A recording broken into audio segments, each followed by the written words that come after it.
outlines, gives a very...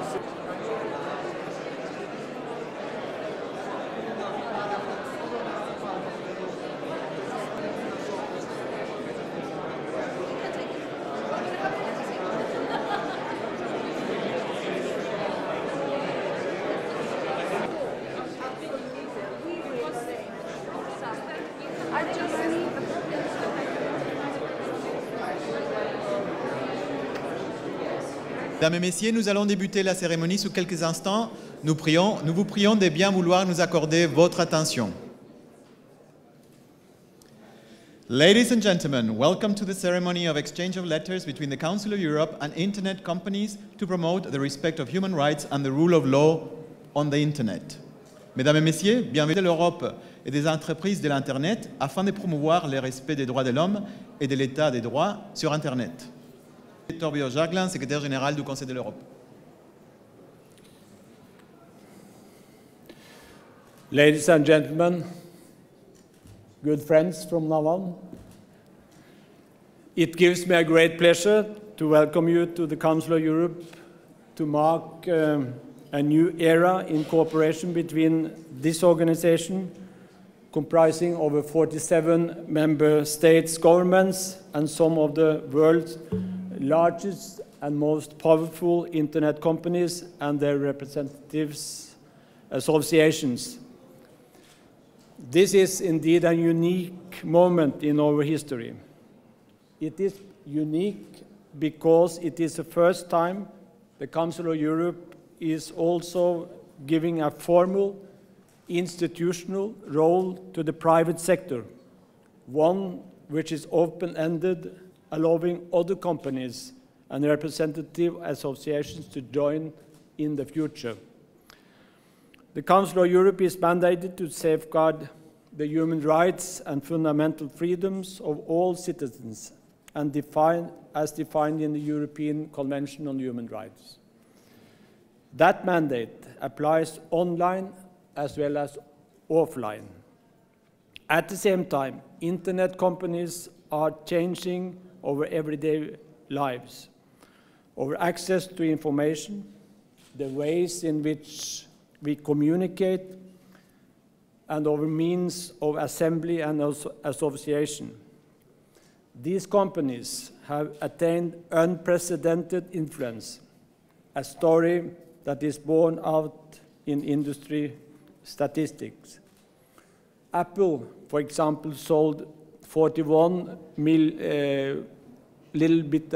more than 41 million iPhones in the third quarter of 2017.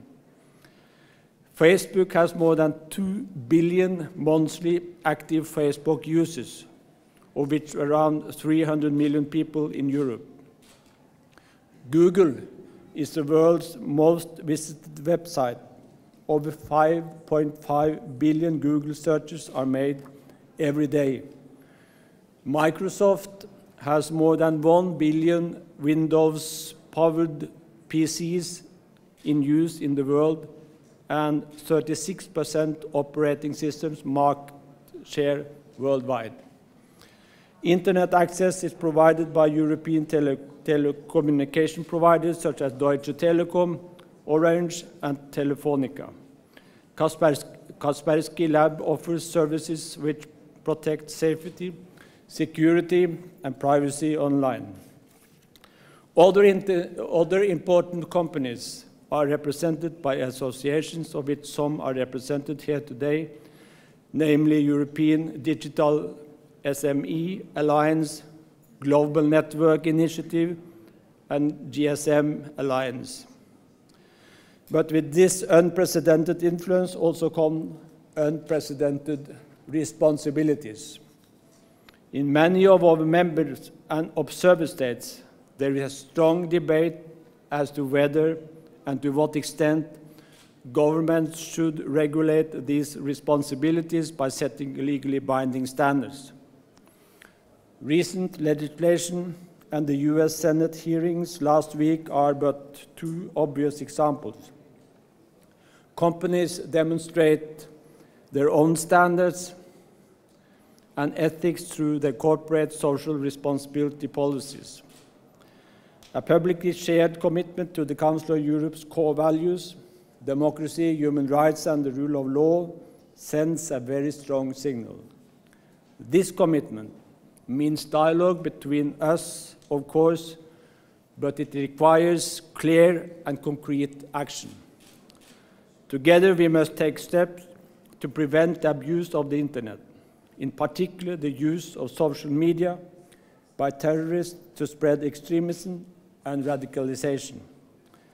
And we must reduce uncertainty and resolve inconsistencies in legislative frameworks across borders in order to fight crime online and improve direct cooperation between law enforcement agencies and internet services providers, in particular with regard to accessing electronic evidence. It is also essential to balance the sometimes competing requirements to support freedom of expression and safeguard personal data while also clamping down on hate, intimidation, and the incitement to violence. And we must, of course, improve our capacity to protect children from sexual exploitation and sexual abuse online, and to stop online abuse, including revenge porn, cyber stalking, and sexual harassment, which disproportionately affect women. The challenges posed by the internet for democracy are also increasingly evident. Social media and big data are changing fundamentally the way in which the democratic games is played. Every year, our World Forum for Democracy discusses this issue. This year is no exception. A growing body of evidence highlights the tension between the internet's role in empowering grassroots activities and the capacity of big data, manipulating and fake news, not least in election campaigns, to skew debate that is not subject to the same ethical and professional standards as legacy media. This is not good enough. Online democracy must not weaken democracy. In the years to come, we must overcome digital divides and ensure access for all, including our most vulnerable groups, so that no one is left behind. So, ladies and gentlemen, today's exchange of letters acknowledges our shared responsibility to deliver that vision and address the challenges ahead, including the human rights implications of algorithms and the regulatory implications, the impact of artificial intelligence on people's lives, and the need for education and literacy to counter fake news, stereotyping, and hate speech online. The best way to meet these challenges is for our governments to work closely together and to include civil society as well as the private sector in this process. There is no other way than partnership between the private sector, governments, and the civil society. And that's why I'm so glad that you have accepted to come here today. It is, well, I can't say it's a new beginning, but it is actually a very, very big step forward for us to enter into this more advanced cooperation with you from the private sector. Thank you very much.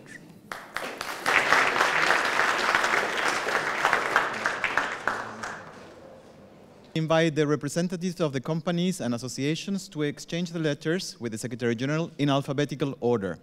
Nous allons inviter à présent les représentants des entreprises et associations de l'Internet à échanger leurs lettres avec le secrétaire général. Ils seront appelés dans l'ordre alphabétique. On behalf of Deutsche Telekom, Mr. Jakob Greiner, Senior Management of European Affairs.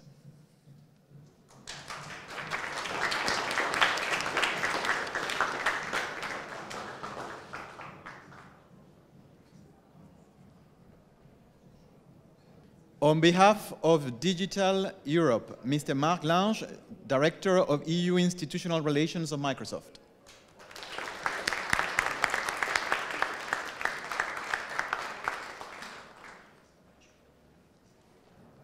On behalf of the European Digital SME Alliance, Mr. Sebastiano Tofaletti, Secretary General.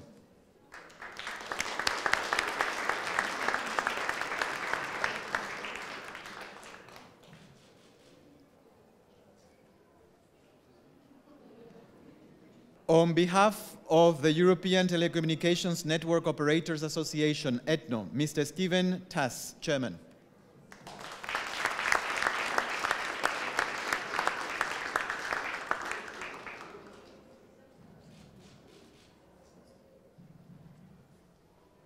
On behalf of the Global Network Initiative GNI, Ms. Judith Lindberg, Executive Director.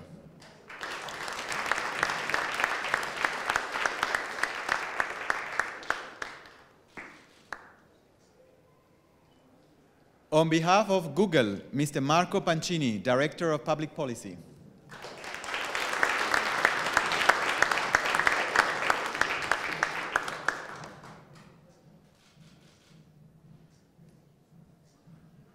On behalf of GSMA, Ms. Natasha Jackson, Head of Policy and Consumer Affairs.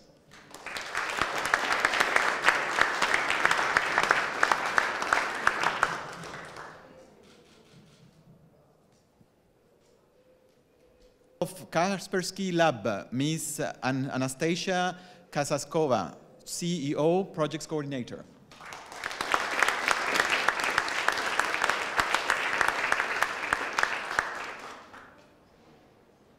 Microsoft, Mr. Marc Lange, Director of EU Institutional Relations.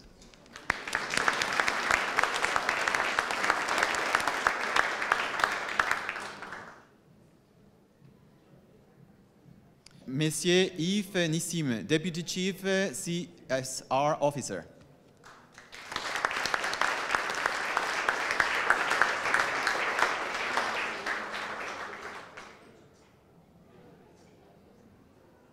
On behalf of Telefónica, Mr. Carlos Rodriguez Cocina, Head of Telefónica Brussels.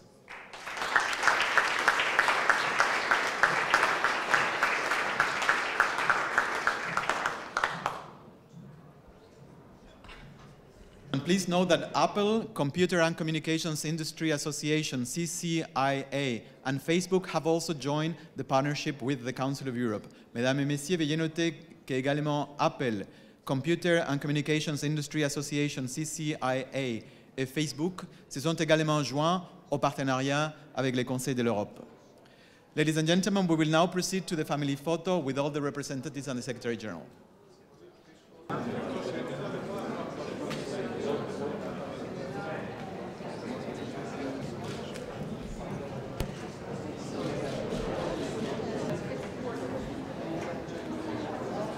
Ladies and gentlemen, we thank you for your attention. This concludes the ceremony of exchange of letters between the Council. You are invited to a bungalow for which the clients have been kindly provided by the permanent representative of the Republic of Moldova to the Council of Europe. We thank you for your attention.